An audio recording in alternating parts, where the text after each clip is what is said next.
Jason, I knew the 49ers are going to draft in the first round within 3 players. Okay. And if any of the mock drafts I do until further notice, and I can't wait to hear what you think about this, it's either Armond Membou, Mason Graham, or Walter Nolen. That's it. Listen, I don't think Membou. I think Membou's for the streets now because of the combine, right? Like I think that he's gonna go. He's gonna go. Yeah, he's going high. I think I get worried that the Patriots are just gonna say that's it. Seen enough. Yeah, I mean it was a really important day for him because he was already a solid first round guy. And I think I had him at pick 13 pre-combine to the Dolphins in my mock draft. And so like essentially what happened at the combine is he checked every single box. The tape is good. He's got the length to stick at tackle in the NFL. He's got crazy athleticism that he showed out there on the field. You see that on tape as well. And it allows teams to be like, yeah, this guy's young, junior. He's only like 20 years old, his last year in college. And there's even more there than what he put on tape, even though the tape is already good. And so it's going to make a GM really feel really comfortable with him. And it definitely placed him at the top of the list as an offensive tackle. Will Campbell, short arms. He's going to play guard in the NFL. Josh Simmons would be his best competition as a offensive tackle in the NFL. He's got a major red flag with the torn patellar tendon. I don't know what to think about him. The Niners have gone through that multiple times, kind of ending players' careers. So I don't think the 49ers will touch Josh Simmons as good as he looks out there, number 71, similar to the 49ers' current number 71. He was my top guy on tape to be a pure left tackle, but Armond Membou has done a really good job to position himself as the number 1 offensive lineman in the draft, specifically tackle. A team still might like Will Campbell more if they don't care if it's a tackle or a guard, but Membou can play guard too. So, Membou might not get there at pick 11, but guys like Shamar Stewart, who I don't want for the San Francisco 49ers, worked out like crazy. I hope he goes in the first 10 picks, right? And so maybe that pushes back Mason Graham. So that's what I'm talking about. If Membou gets there, you almost can't pass on him. But the 49ers, I think, going to have a big focus on defensive tackles. If they do spend some money in free agency or get like a big name guy, it'll probably be a, who knows? And John Lynch didn't close the door bringing back Javon Hargrave after he gets released. But it'll be a second wave, third wave, probably free agent. Jonathan Allen, when he gets released, maybe they bring him in. It's not going to be a huge money contract, though. They're probably going to bring in a veteran defensive tackle, and they're going to draft a guy. It's probably the biggest need on the football team. So I expect the 49ers to draft at least one defensive tackle high, and if not in the first round, on day 2. And there's a lot of good ones. And that would be the argument for Membou in the first round because it's going to be even harder to find an offensive tackle after pick 11. But you can find a defensive tackle. You can find some situational edge rushers. You can find corners. You can find safeties. You can find some wide receivers. It's been so hard for the 49ers to even find an offensive tackle they like enough to draft as an offensive tackle. And so you almost can't pass on Membou if he's there for you at pick 11. If he's not there, though, that makes it somewhat more likely that you have someone like Mason Graham, who wasn't able to work out, doesn't have elite measurables. This isn't the time where he's going to shine. He's only going to slip from where he was at on tape coming out of Michigan to draft day.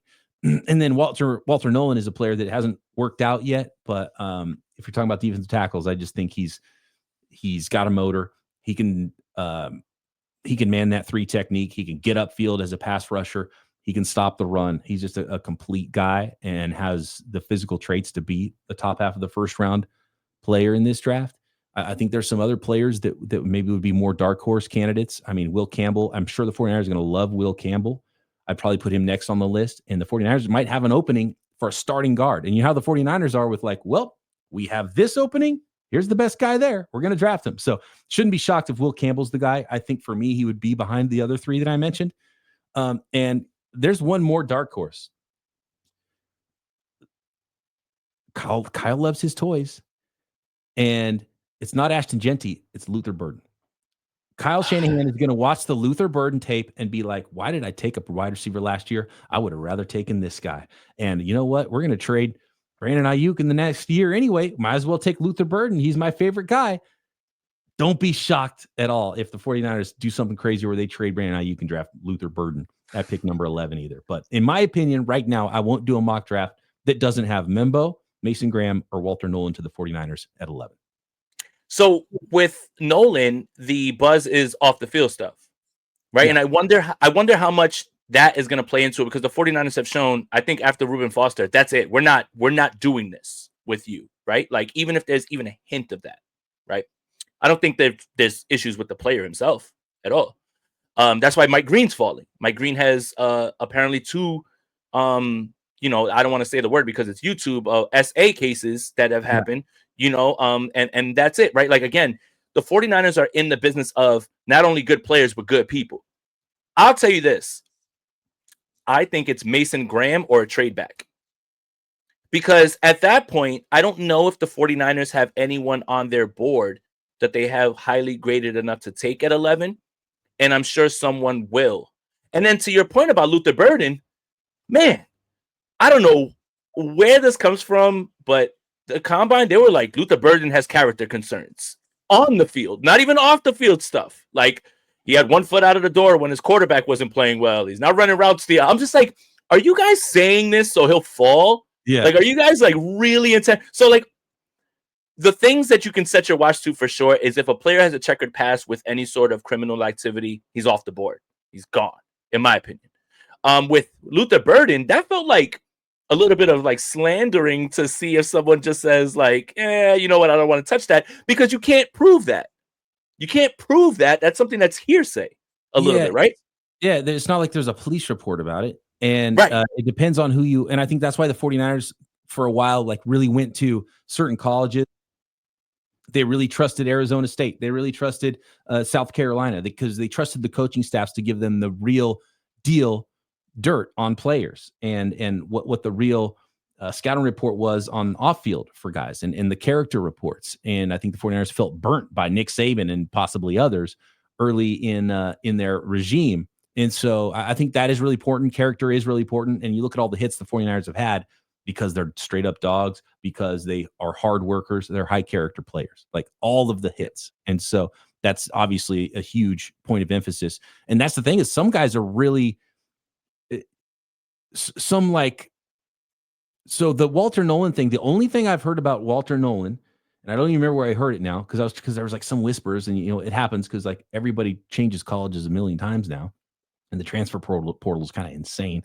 The thing with Walter Nolen, he was just telling prospects that were going to A&M, where he came from, they're like, hey, watch out, man, they might screw you for your NIL money or something like that. But it's like, I don't have a problem with that. I'm not going to take him on my draft board for that. Was he doing something else? His motor, I saw in the chat, someone said he didn't like his motor. He's got a motor on the football field. Like, he doesn't, I love what I see on tape from Walter Nolen. Now, maybe there's more, and who knows?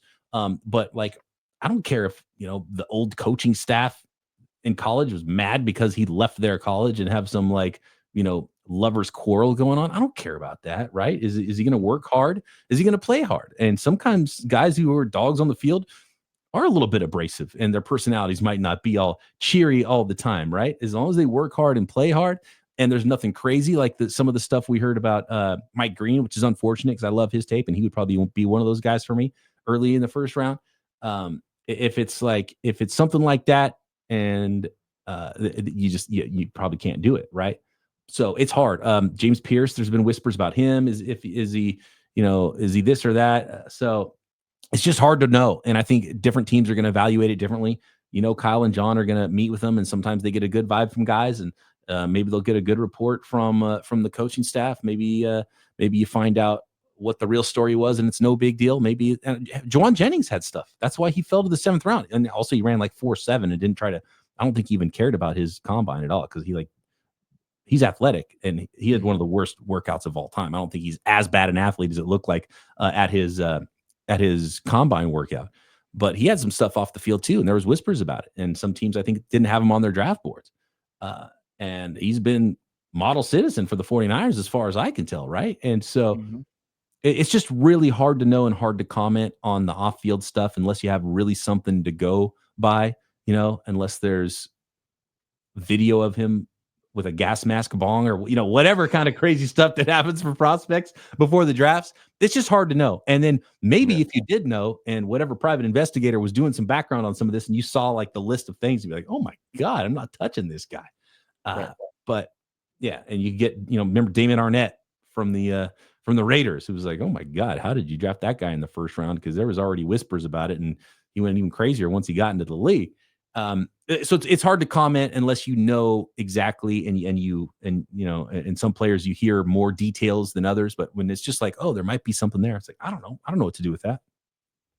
Yeah, you know what's funny is we have the film. That's all we can go off of. These interviews are really what are make or break. And it's interesting for organizations to get interviews because I remember being at the combine that Kayvon Thibodeau was in. And every single person that I spoke to said his interviews, he's bombing them. I don't know if he's doing it on purpose. Does it seem like he has an attitude? But you as the organization have to evaluate the player and weigh the risk and reward of, hey, listen, that's something that he did when he was younger. We think he's grown from it, and we're going to take that chance. And let's not forget, these guys in the front office, their job is success-based, right? You can have a room full of 53 nice guys, and they're all at fine pass, and that team could stink. It's look, it's just the nature of the business. We are only privy to the tape. We are only privy to the things that we can look at. We're not in these interview rooms. Some guys interview horribly, but when they get on the field, they perform. Can you take that chance? I don't know. That's the hard part. That's the missing piece that all of us have when it comes to this draft evaluation process as we're on the outside. But I do know that if there's even a hint of a little something with this organization, they're not going to touch it. They're just not going to touch it. We don't know the details. We don't know the finer details. And we know that they have to do their, that's the buzzword, due diligence on figuring out what that is. And I think for me, when I'm looking at it, and I agree with one of your picks for sure, because the only thing is that I think Membou is for sure going to go a little bit higher than 11. If the Niners want him, they're going to have to move up for him and jump somebody. I do want to say this about the combine, and like the hottest names right now in every mock draft are like Eman Wari and Membou, and guys start to go crazy high. There's still pro day workouts to come. There's still interviews and meetings, and if you gave Membou, if you ranked him 17 in the draft on tape, you're not going to draft him at 4. So I just think that we're in the combine, the post combine buzz era of the 2025 off season. And I think some things will normalize. Some players will go high. And look, Membou could go pick number 4, and I might put him at pick number 4 in my next mock draft. I don't know. But we still haven't seen Ted McMillan work out. We still haven't seen Will Johnson work out. And it might normalize back down. So don't be shocked that everyone puts these guys that were combine superheroes up super high, and Shamar Stewart and all these guys. And then when we go back through the tape again and everyone's done working out, and you hear about stuff and this team likes it this way and different guys are mocking this and insiders are saying this, don't be surprised if it kind of normalizes and they kind of fall right back down. Maybe not to where they were, but I don't think it. We just know how crazy the NFL draft is. You shouldn't be shocked if Membou goes 4. You shouldn't be shocked if he goes 17. It's just the nature of this class even more than others, and just the nature of the NFL draft. You should probably never say there's no way blank happens. Even Abdul Carter. Thank you. Andre Carter, very different defensive end prospect. Abdul Carter, he kind of skated from the combine without getting measurements. And I'm like, wait a second, hold on. We still need to know how big you are, dude. Is he short, or is he 6'3", 250 with 34-inch arms? Or is he 32.5-inch arms and 245 and 6'2.5"?